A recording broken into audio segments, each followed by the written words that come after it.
여러분, 우리가 살이 찌는 이유 정말 많이 먹어서일까요? 아니에요. 진짜 이유는 바로 혈당지수, 즉 GI, 글리세믹 인덱스 혈당지수 때문인데요. 혈당지수는 음식을 먹었을 때 혈당이 얼마나 빠르게, 얼마나 높이 오르는지를 나타내는 숫자예요. 포도당 GI 100 기준으로 이 숫자에 가까울수록 혈당이 빠르게 오르는 음식입니다. 쉽게 말해 GI가 높을수록 인슐린이 과하게 분비되고 남는 에너지는 지방으로 저장됩니다. 반대로 GI가 낮을수록 혈당은 천천히 오르고 포만감이 오래 유지돼서 살이 찌는 이유죠. 그러면 GI 단계 기준을 볼게요. GI는 이렇게 크게 세 가지로 구분되는데요. 낮은 저 GI는 55 이하로 보시면 되고, 혈당이 천천히 상승하고 포만감이 유지되며 다이어트, 당뇨 관리에 유리합니다. 중간 중 GI는 56에서 69, 보통 수준이며 섭취량 조절이 필요한 정도입니다. 고 GI는 70 이상이고 혈당이 급상승하고 인슐린 과다 분비, 그리고 지방 저장 위험도가 높습니다. 이제 실제로 우리가 자주 먹는 음식을 혈당지수 기준으로 나눠볼게요. 먼저 주식류부터요. 현미밥, 보리밥, 잡곡밥, 통곡물빵은 모두 GI 55 이하입니다. 즉 낮은 혈당지수 식품입니다.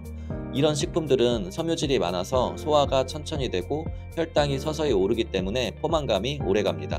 반면 흰쌀밥, 흰식빵, 라면, 국수처럼 정제된 탄수화물은 GI가 70 이상으로 매우 높아요. 이런 음식들은 먹고 나면 금세 혈당이 확 올라가고 곧바로 떨어지면서 허기가 다시 찾아옵니다.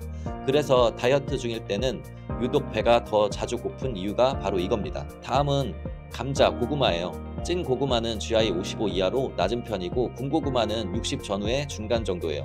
그런데 감자나 감자튀김은 GI가 90 안팎으로 굉장히 높습니다. 고구마가 다이어트 식품으로 불리는 이유가 단순히 칼로리 때문이 아니라 이 혈당지수 차이 때문입니다.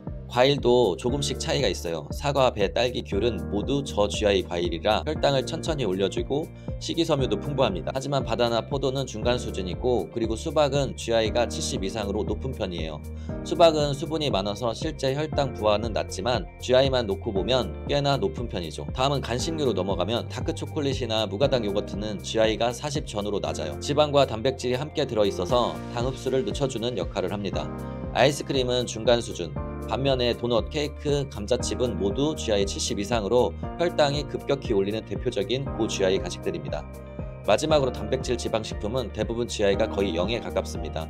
계란, 두부, 생선, 우유, 치즈 같은 음식들은 탄수화물이 거의 없기 때문에 혈당에 거의 영향을 주지 않습니다. 핵심은 GI가 높은 음식은 혈당을 급격히 올리고 그 다음엔 인슐린이 확 분비돼 혈당을 강제로 내립니다.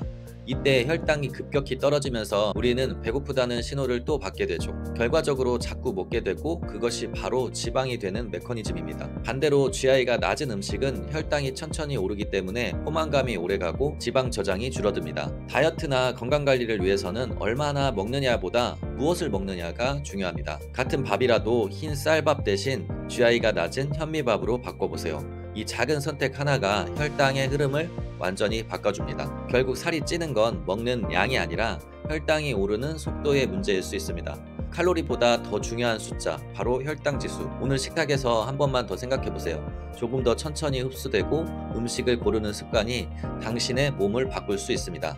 건강은 거창한 결심이 아니라 작은 선택의 반복입니다.